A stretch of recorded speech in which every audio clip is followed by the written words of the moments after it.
नमो वास्तुपुरुषाय नमो नमः।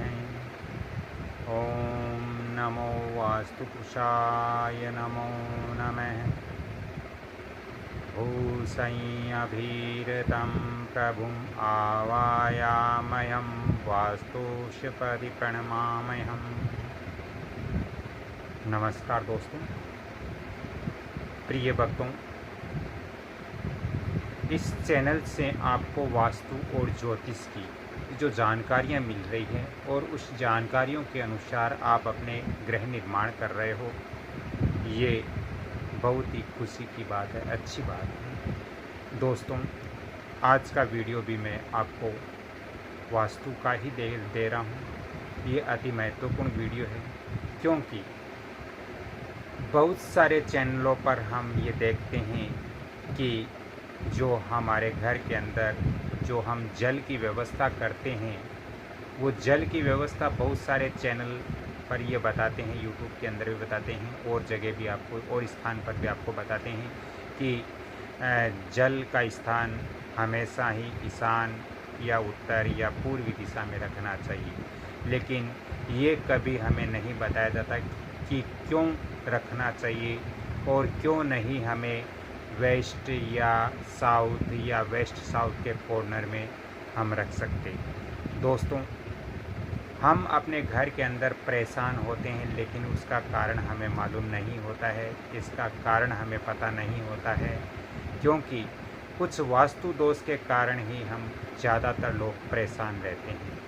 दोस्तों, आज मैं आपको इस वीडियो के अंदर बताऊंगा कि हमारे घर के अंदर जो पंप आदि जो हम लगाते हैं, जो हेड पंप या फिर हमारे घर के अंदर कुआं होता है, या हमारे घर के अंदर हम जहां जल की व्यवस्था भूमिगत करते हैं, तो वो भूमिगत हमें ईशान कोण में करने से क्या होता है, पूर्वी दिशा में यदि हम करें अपने घर के अंदर जल की व्यवस्था भूमिगत, तो क्या होगा, उत्तर दिशा में क्या होगा, दक्षिण दिशा में, सारी जो दिशाएं हैं उनके बारे में मैं आपको समझाऊंगा।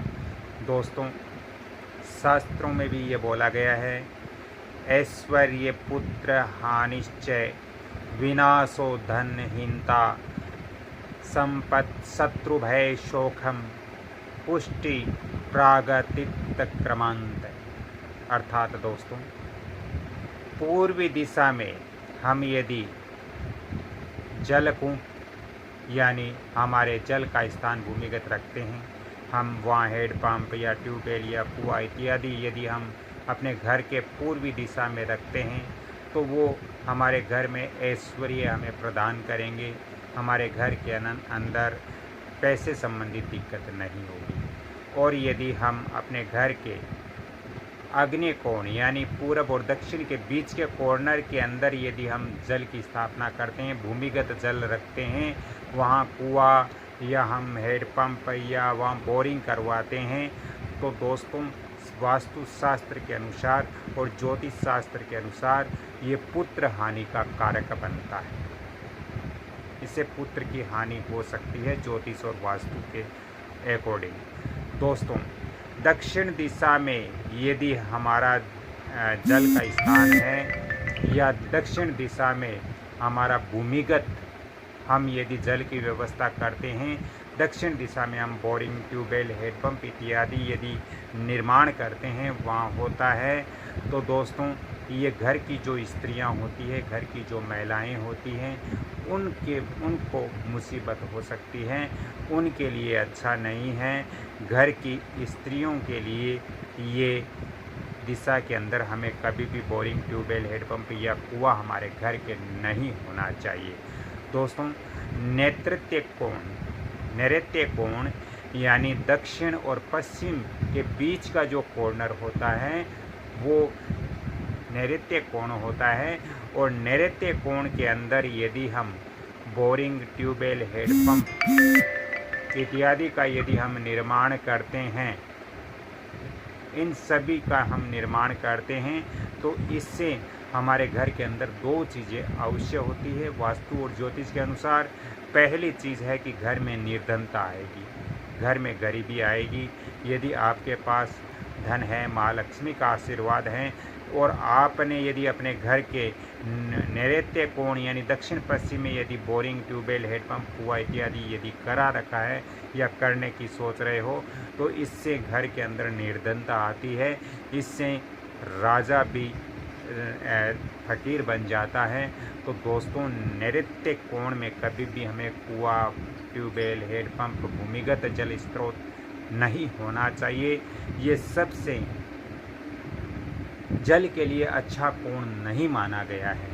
दोस्तों, यदि हम पश्चिम दिशा में, पश्चिम यानी वेस्ट डायरेक्शन के अंदर यदि हम जल कुआं, हेडपम्प, बोरिंग इत्यादि यदि हम अपने घर के पश्चिम दिशा में निर्माण करते हैं या हमारे पश्चिम दिशा में हैं, तो इससे हमारे ऊपर क्या इफेक्ट पड़ता है, इससे हमारे ऊपर क्या प्रभाव पड़ता है वास्तु और ज्योतिष के अकॉर्डिंग। तो दोस्तों, इससे हमारे घर की जो संपत्ति है वो धीरे धीरे करके चली जाती है।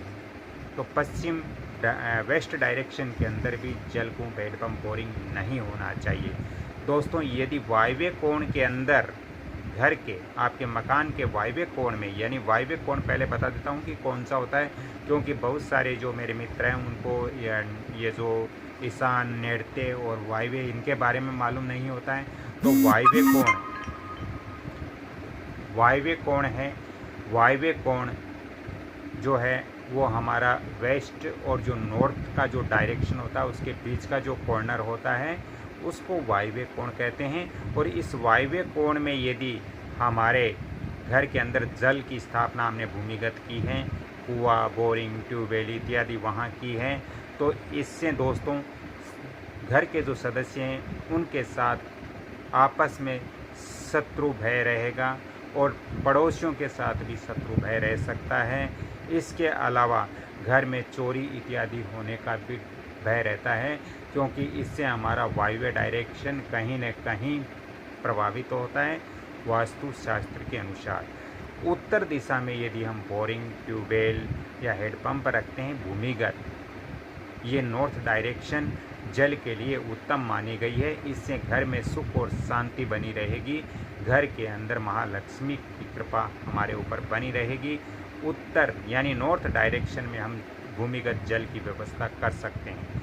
दोस्तों, बात करते हैं ईशान कोण की। ईशान कोण हमारा उत्तर और पूर्व की जो बीच का डायरेक्शन है, यानी नॉर्थ और ईस्ट के बीच का जो कॉर्नर है, बीच का जो डायरेक्शन है उसको ईशान कोण बोलते हैं। और ईशान कोण के अंदर यदि हम जल की व्यवस्था करते हैं तो इससे हमारे घर में पुष्टि रहेगा, यानी कोई भी व्यक्ति, घर का सदस्य ज़्यादा गंभीर बीमारी नहीं होगी।